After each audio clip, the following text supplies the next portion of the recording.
Hello and welcome to this Browns deep dive of the free agency that we have ahead of us. Thank you guys for all those questions. Got some really good topics to talk about. It's going to be a really fun free agency, really looking forward to it.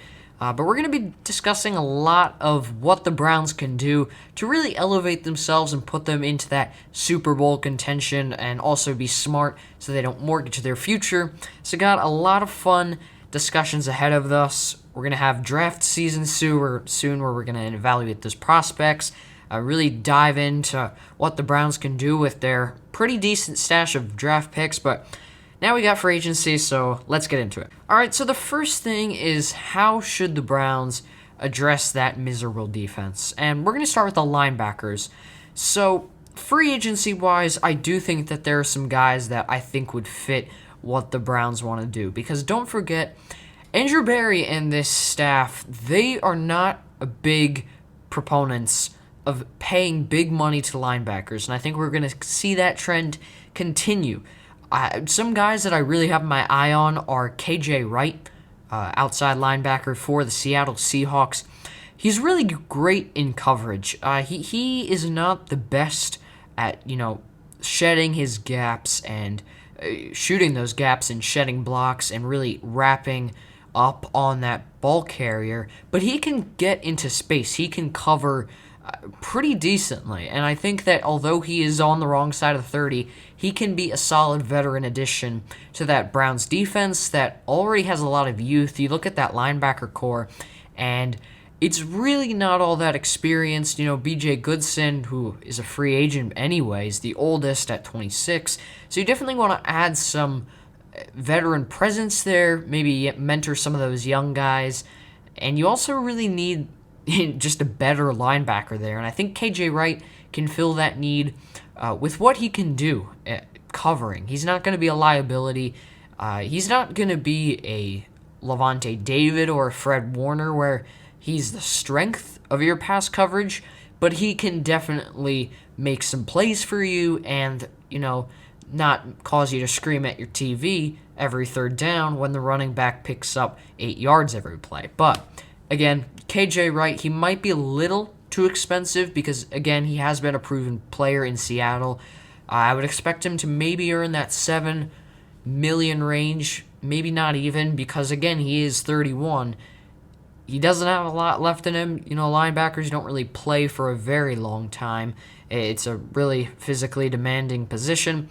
So we'll see, but KJ Wright might be a little too expensive, but if the Browns want to relatively splurge there, I think he would be a good option. Raekwon McMillan is a young guy.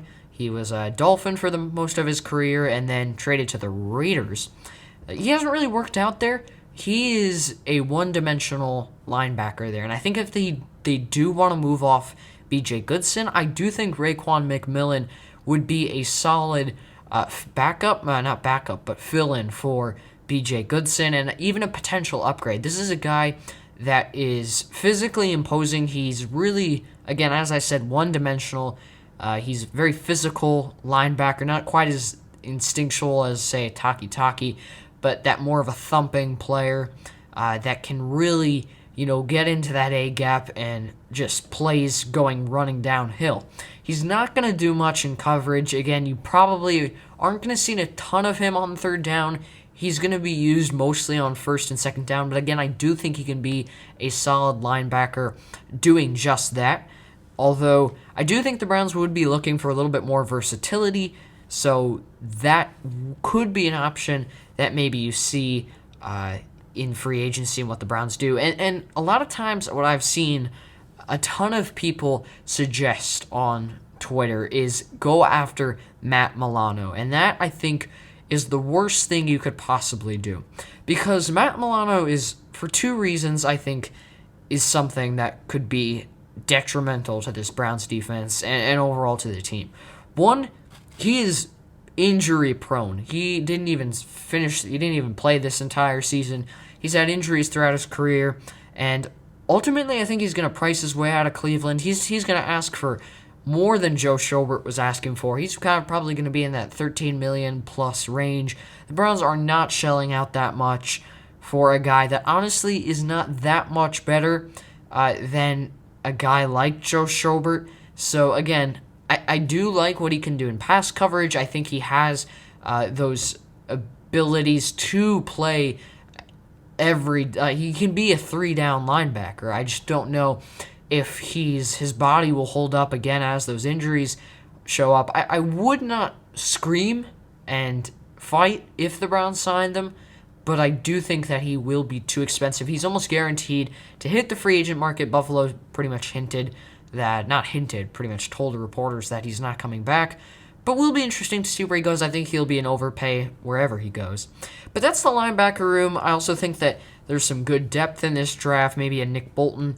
I do think that the Browns, based on what they want to do schematically, playing a dime defense, they're really going to only have one, two, if not only one linebacker on the field most of the time. So that's not a position that the Browns need to spend very heavily in, because again, schematically, it is not that important for what the Browns and Joe Woods wants to do.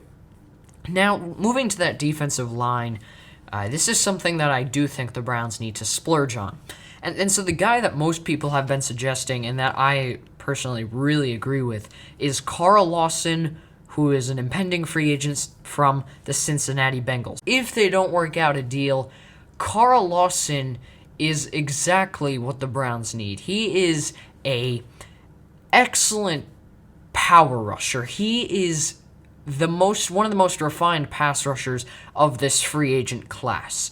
He has all the tools, physically and also, in the toolbox that he has of pass rush moves. If you just watch him, he is the definition of an explosive athlete. He gets off the ball very quickly. He is shot out of a cannon, and he has the strength to push linemen back into the pocket. You see that all the time when you watch his film. And then you also see that quickness, and again, that lateral quickness that I'm a huge, I know I say that a lot, but he has it as well. He can dart inside and convert that power to speed very quickly, and that's something that you love to see in a defensive end. He has had his injury woes. I do think that it's not terrible, but he could definitely be a concern there, but I think the talent there and the upside of Carl Lawson across from Myles Garrett definitely makes it worth the risk. So there are definitely guys that, like Carl Lawson, because again, I understand the injury concern. I do. He had some injuries in college, and although it hasn't hurt him that much in the NFL, it always comes back, right? With Nick Chubb, he had that knee injury that he suffered in Georgia, and it came back again after he was fine for the previous 2 seasons in 2020. So I'm not saying that Carl Lawson is exempt from this, but I do think that talent there is just too much to pass on. If the Browns can't get Carl Lawson, or he just prices his way out of Cleveland, or Cincinnati locks him up, then a guy that I would really be interested in is Kyle Van Noy from the Dolphins. So the Dolphins look like they're trying to move off from him. They're probably going to release him. If they don't release him, he'll probably be traded for next to nothing. And I think this is a guy that I'm talking 7th, 6th round pick, which is definitely something that you'd want to spend on for a guy that is extremely versatile. This guy is a hybrid 3-4, 4-3 outside linebacker. He can rush the passer, but he can also drop back into coverage. That's what Joe Woods wants his defensive ends to do. If you watched the Browns last season, of course, you saw that they dropped Olivier Vernon all the time into coverage. They did it very frequently.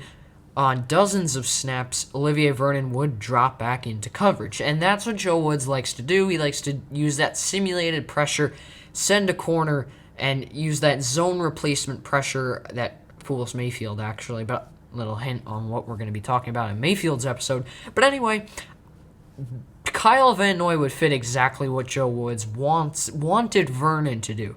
He has that versatility that I think that Joe Woods would appreciate. He has the skills to rush the passer. Again, he is a little bit older. He's not a long-term fix, but he could definitely, play some solid football for 2 years and really make a nice complement that wouldn't be terribly expensive across from Myles Garrett. That would definitely, still be a threat to the passing game of opposing offenses. So definitely that defensive line is a priority. I don't see Olivier Vernon coming back.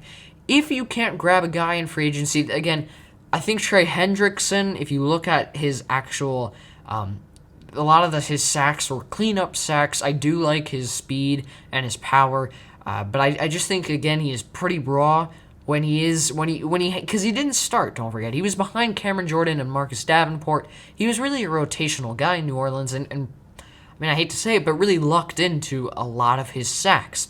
This is a guy that will make pretty big money in free agency. He's not going to be back with New Orleans, that's for sure. But I really would not like if the Browns went out and pursued him again. If he can translate those skills, that natural athleticism into production. And when I say production, I understand he did put up 13.5 sacks, but that production as a prominent member of the defense, being focused on and not necessarily having most of your sacks come up from cleanup sacks, then that's great. I definitely could see that happening, but I would not like the Browns to take that gamble when honestly I don't see that really happening. I do think the Browns, although, could grab a guy in the draft. I do like some of the edge rushers, especially in the later rounds. I think there's some great depth. Washington edge rusher Joe Tryon. He's great. Patrick Jones out of Pittsburgh. He is the definition of explosive. I mean, he's had some inconsistencies, but if you watch him, he is explosive. He has incredible power. He definitely wants to develop that pass rushing, toolbox, but definitely a guy that to keep an eye on in that second round. Maybe trade up because I don't see him falling to the end of the second round.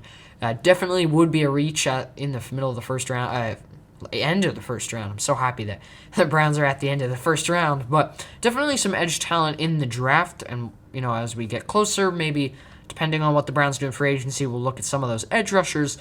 But yeah, definitely some options there at defensive line, but definitely something the Browns will need to, put a huge focus on, finding a guy to complement Myles Garrett.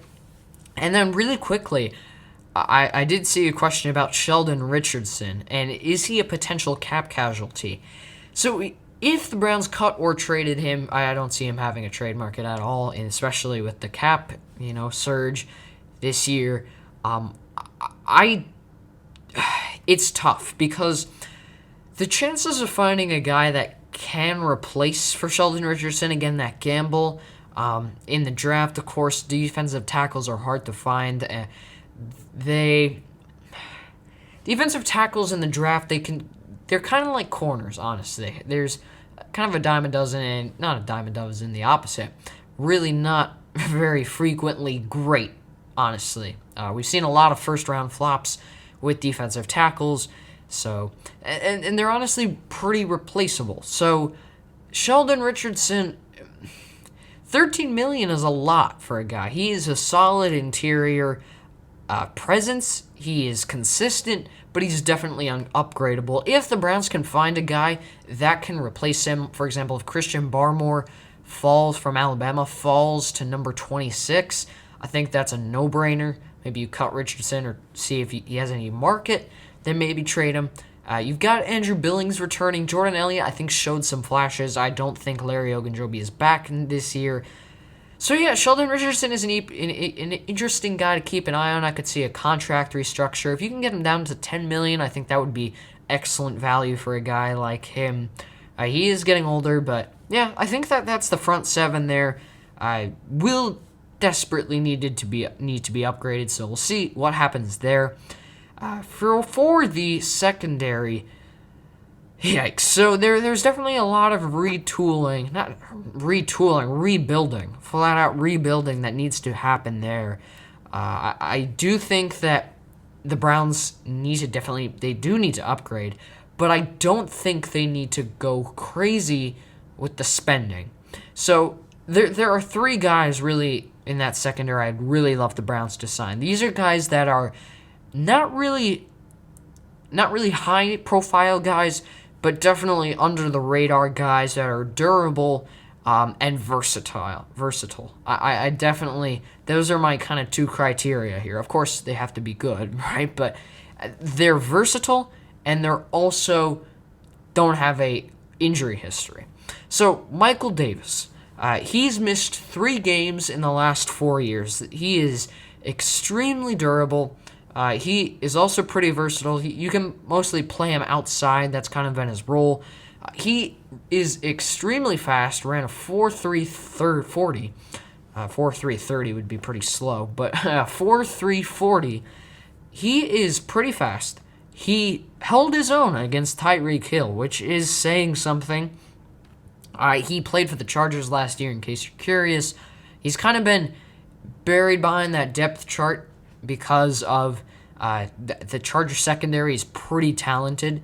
But he did get some stops, and he played okay this year. I mean, again, it's kind of tough to evaluate corners and safeties this year because coverage was horrendous this year because of the just defense really struggled this year in this COVID NFL year.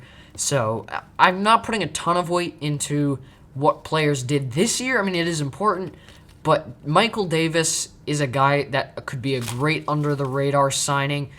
He's very, again, as I said, very versatile. Played really well against Tyreek Hill. Has that agility to compete with those fast corners. He's 6 foot, so he has some size to him. He can play on special teams as well, but I definitely think that he could be an upgrade to Terrence Mitchell, who is good in his own right, but it is pretty consistent. But again, that upside is very limited when you have Terrence Mitchell. He does get burned by fast corners, and I think that Michael Davis really has a higher floor. And don't forget Denzel Ward. Denzel Ward is fast. He is great man coverage. He is pretty physical, but again lacks that size. I don't question his, not warrant, but I don't question his desire and play strength. But in terms of size, I mean, when you're going up against a 6'2" corner, there's only so much willpower you can do. Michael Davis, he has that athleticism, and I also do think that he has a promising future ahead of him. So I definitely an under-the-radar signing I'd love the Browns to make. Desmond King is not so under the radar, but another former Chargers corner, but he actually played for the Titans, got traded at the deadline. He is a guy that, although he was not great this year, he has been a great slot corner for a lot of years previously. I mean, the couple past years, he has been very good playing slot corner. He is very versatile. He can play safety. He wasn't great at it, but he can play safety at an above-average level. He can play some outside. He can return some kicks. I mean, this guy can do pretty much all of it. He doesn't have injury concerns. He's a good athlete. He is really good playing zone. He is a zone coverage guy. I mean, when he was traded to the Titans were more of a man-heavy scheme, and he didn't really fit very well with them because the Chargers do run a zone-heavy scheme, and the Browns kind of run a mix of both. Again, it's kind of hard to tell what Joe Woods really wants to run more, because don't forget Joe Woods does come from that Seattle cover 3 scheme where it's a lot of zone, and but don't forget Denzel Ward and a lot of these guys in the secondary for the Browns are really more built to play man. So it'll be interesting to see what Joe Woods does. I think it'll be a healthy mix of both. Desmond King, I definitely think, could be a great guy for the Browns as a nickel corner to replace Kevin Johnson.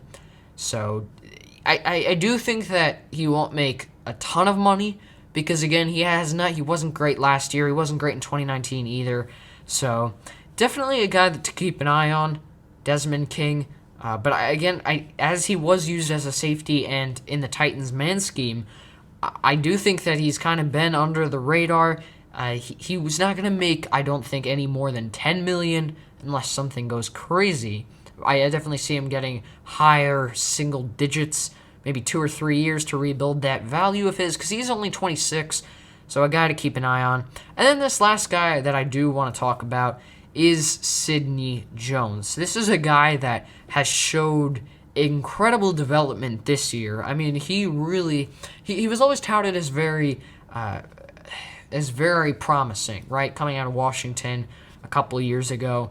He's very versatile, again, and he's not terribly fast, but again, he can cover. He really has those natural instincts that you love to see in defensive back. He wasn't great in his first few years, and then he really picked it up last year. I'm not saying he was elite, but he was an above average, borderline, very good starter. So Sidney Jones, I don't know how much he's going to make because, again, he wasn't a breakout player, but he definitely showed what he was drafted for. I think he was drafted in the second round. I'll check that right now. But again, Sidney Jones, definitely a guy that I think is a low-risk, high-reward signing. He did play with the Jaguars last year. He had 2 interceptions, but it was in the Eagles. With the Eagles, he was actually drafted again in second round, 2017 draft. Just figured that out. Yeah, the Eagles drafted him. Didn't work out the first few years, and he played as a Jaguar. Played pretty well. That Jaguars defense, they run similar scheme to what the Browns run. That Alabama defense. So definitely something to keep an eye on. That would be a great, third corner role. So I would love that. Safety-wise, if you're wondering why, safeties were bad, Grant Delpit's coming back. Ronnie Harrison was excellent. I don't know if the Browns need to splurge on a guy. I could see them drafting another safety in the second. Trevon Moehrig out of Washington, I think it is, or TCU. But he's a guy that is an option there. But that safety room, I don't want John Johnson getting signed. Marcus Williams got tagged for some reason. That was really the only guy I really wanted, if the Browns could potentially go for it, a safety there. But yeah, that's really it for the defense. But the defense definitely needs an overhaul. I think there are some guys. Again, Claiborne did get released. I think you need to take a look at that edge because Joe Woods' defense really needs a good defensive line. You're getting Billings back. You're probably going to get a good edge rusher, if not great, across from Myles Garrett. Just got to retool that secondary, and I think that this Browns defense could be better than a lot of people think it could be. Alright, so something I do want to talk about is the possibility of a Baker Mayfield extension. This is going to be a very well-discussed topic that, that everybody's going to be doing. But I do think, I've seen a lot of things about how much should the Browns pay him, should they pay him this year or next year, and I think that there's some key, points that have not really been made that I just want to talk about. There aren't going to be a ton of graphics for this, so you might just want to, just listen in the background. I don't know, up to you. But this is a big topic, and I think this is what could set up the Browns for future success or could kind of leave them in a Dak Prescott scenario. So if you look at what happened with Dak Prescott, right, he was offered a deal, but the Cowboys wouldn't budge, the Dak Prescott wouldn't budge, and he played on the franchise tag. Now he's making $40 million a year, and inevitably, the Cowboys, they're going to have to, first of all, Dak Prescott went 0-4 with the Cowboys in 2020. And no, don't give me the Falcons.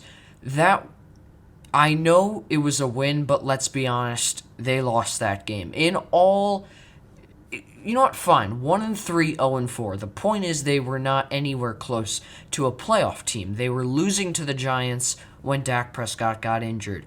I'm glad he recovered, but my point stands that, and while quarterback wins are not a stat, I do think that there is something to be said about how Dak Prescott limits, the long-term success of his football team.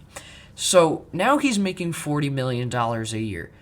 Amari Cooper's being paid $20 million a year. Michael Gallup is about to hit free agency next year. He's gone, pretty most likely. CeeDee Lamb is on a rookie contract, so he'll be fine. But now you just have to think, well, your offensive line is old and needs a lot of rebuilding, and your defense is old and needs a lot of rebuilding.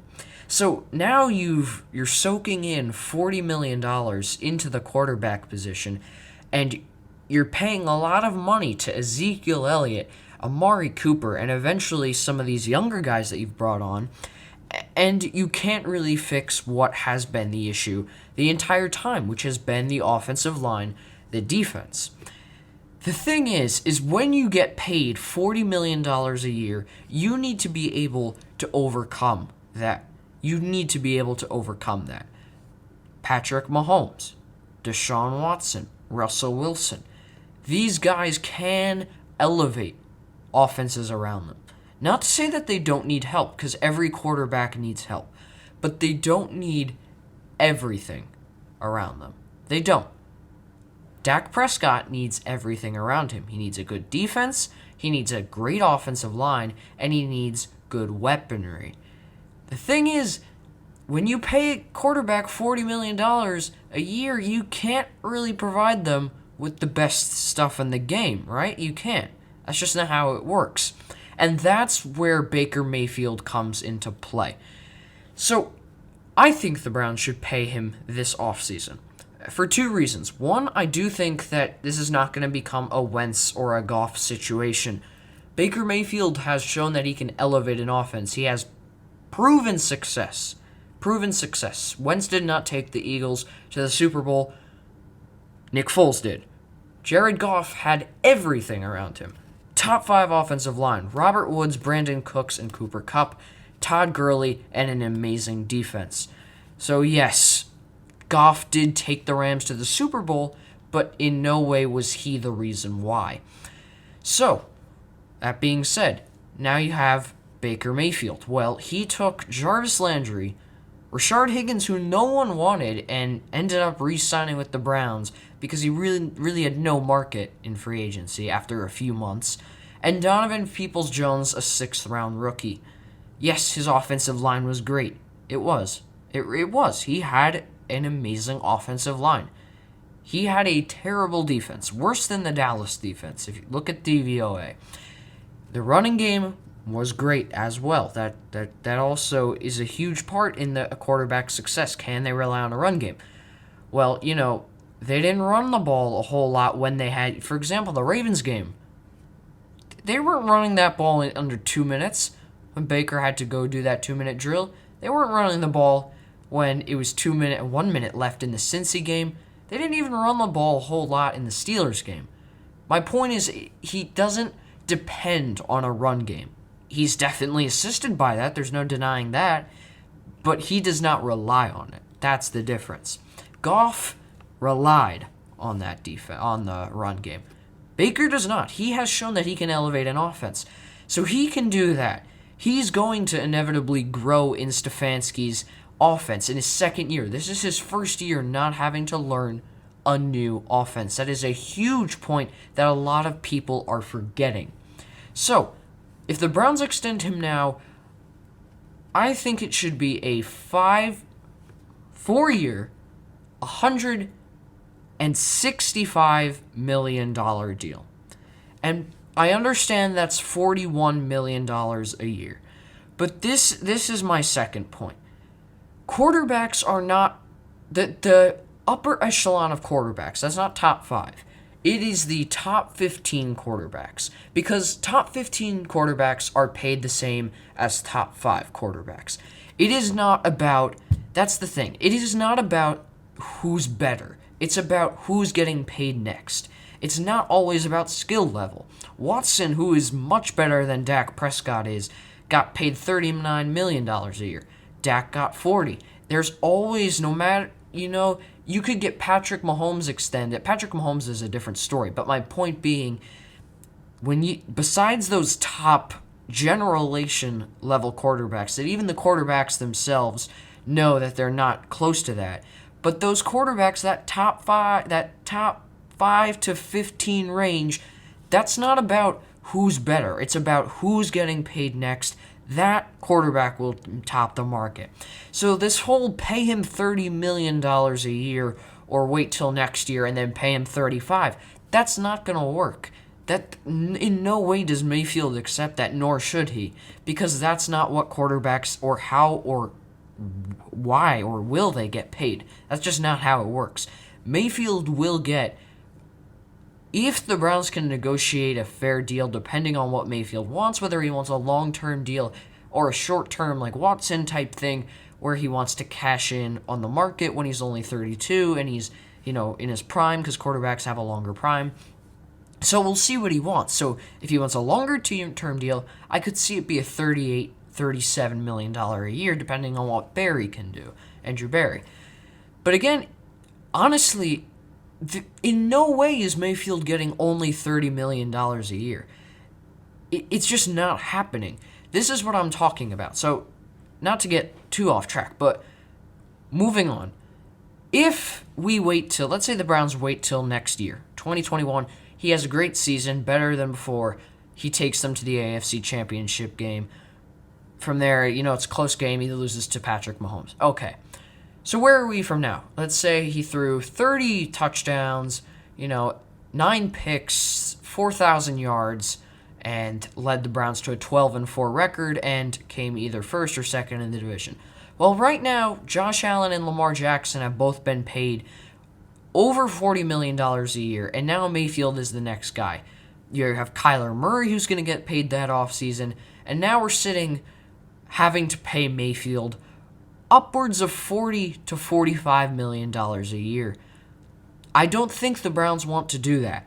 So, my point is, look, if you think Baker is the guy, if you think he is the franchise guy, there is no doubt in my mind that you go pay him. I think Andrew Barry knows that too. If they think he is the franchise guy, they will get an extension done this offseason, because they know that if they want long-term success, they've got to get a deal done before Kyler Murray, Josh Allen, Lamar Jackson, because it's about who the next quarterback deal. I mean, I'm not talking about the lower-level backups, but the next quarterback deal on those upper-level, above-average starting quarterbacks that determines how much you get paid, determines on when or you get extended next, and what was the value of the contract before you. That's just how it will work. That's how Baker will be paid. So my point is, right now, that Dak Prescott contract, that hurts the Browns, because right now it's at $40 million.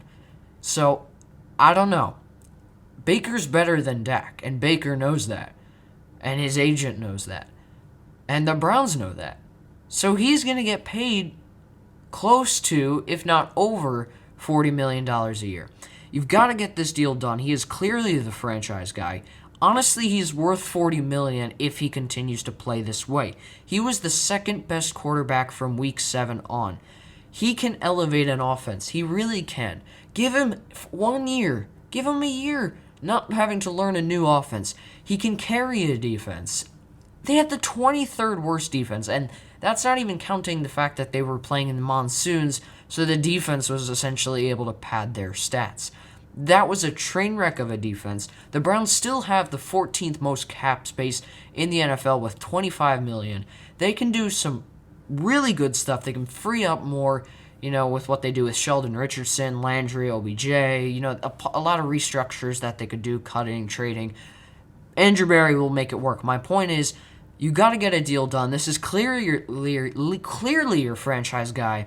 If you don't have any doubt that he is your franchise guy, there is no reason why you don't get a deal done this spring/summer as soon as you possibly can. So thank you for listening to part 1 of this Browns free agency /off-season deep dive. I'm getting really excited to see what Andrew Barry does. I'm so excited that you can finally put some trust into Andrew Barry. It's really awesome, don't you agree? It's just, we can finally put trust and really think that we have a competent GM. It's a pretty good feeling. But if you guys have any questions, I will leave a link to the form. Get some last questions in if you really want something answered. We'll be doing it in part 2. It'll be more of a mailbag style next time. This was more of my questions, and then next episode will be a little bit more of your guys' questions. So that'll come up out in a day and two. Thank you so much for listening. And as always, go Browns.